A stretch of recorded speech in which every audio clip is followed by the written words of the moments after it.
You know, in a world where everything is a tap or a swipe, physical cash kind of feels like a dinosaur, right? But what if I told you that dinosaur might just be the key to your financial safety net? Well, today we're going to break down why holding a little old-fashioned money is actually a super modern strategy for being prepared.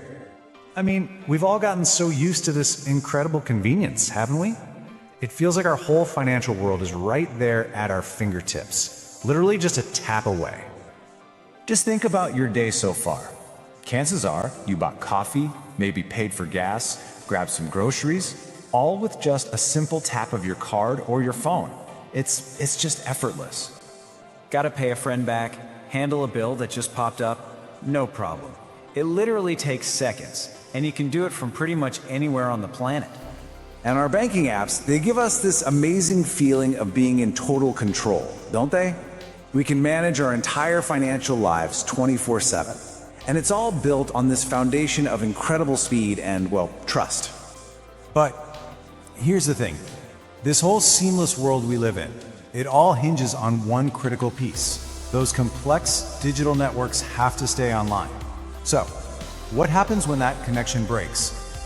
All right, let's really dive into that, because during a major disruption, the single most important thing, it's not your portfolio's return, it's not the interest rate on your savings account. It boils down to one simple word: access.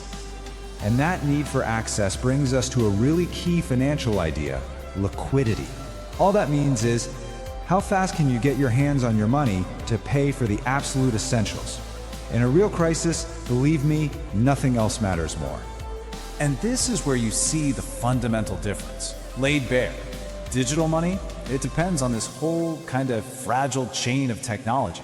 But physical cash, it's completely independent.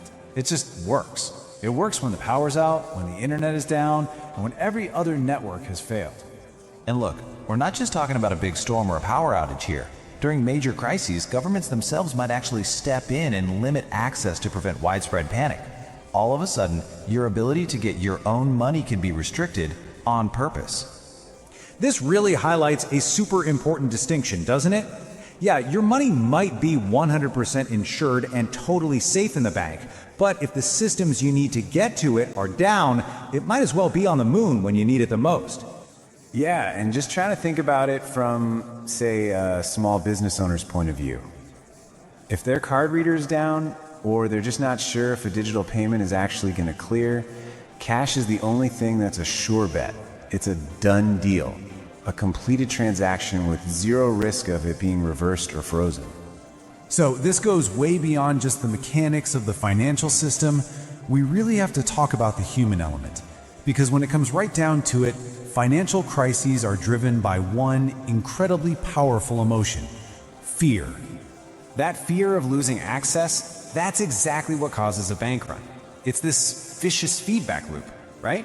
People get scared they won't be able to get their money. So they all rush to withdraw it at once, which puts this unbelievable strain on the very system they were worried about in the first place. And this is how being prepared becomes such a powerful psychological tool. If you know for a fact that you have enough cash on hand to cover the essentials, you can break that cycle of panic. It buys you breathing room. It gives you the space to think clearly and avoid making really bad, rash decisions, like, selling your investments at the absolute worst possible time. So the big takeaway here isn't be paranoid, it's be prepared. Having an emergency cash fund isn't about fear, it's really a strategy for confidence. It helps you keep a clear head and act rationally when everyone else might be panicking. Okay, but let's be real. To have a balanced conversation, we have to talk about cash's biggest weakness. It's kryptonite, if you will. It's a fantastic tool for access for sure, but it is not a great long-term investment. See, over time, inflation just quietly eats away at the value of that cash. That $100 bill you tucked away today, it might only buy you $80 worth of stuff next year. It's pretty much a guaranteed loss of purchasing power. Okay, so this brings us to the most important part, the actual strategy. How do you use cash effectively without totally torpedoing your long-term financial health? Well, the key, as it so often is balance. This really gets to the absolute core of it. You have to think of your different assets as having different jobs on your team. Emergency cash, it has one job and one job only, to protect your access. Your other assets, like savings and investments, they have a completely different job, to protect your purchasing power from inflation over the long haul. You know, here's a perfect way to think about it. You probably don't store like 5 years worth of bottled water in your garage, right? But you definitely keep enough for an emergency. Well, cash is exactly the same. It's not your entire financial plan, it's a critical piece of your emergency kit. So let's just recap its role real quick. What does emergency cash do? It guarantees you immediate liquidity. It gives you independence from all those networks. It makes sure you can handle your short-term survival needs. And maybe just as important, it gives you that psychological confidence to navigate a crisis without panicking. So when it all boils down, this entire strategy is about one thing: preparing now from a place of calm and reason so that you don't have to panic later from a place of fear.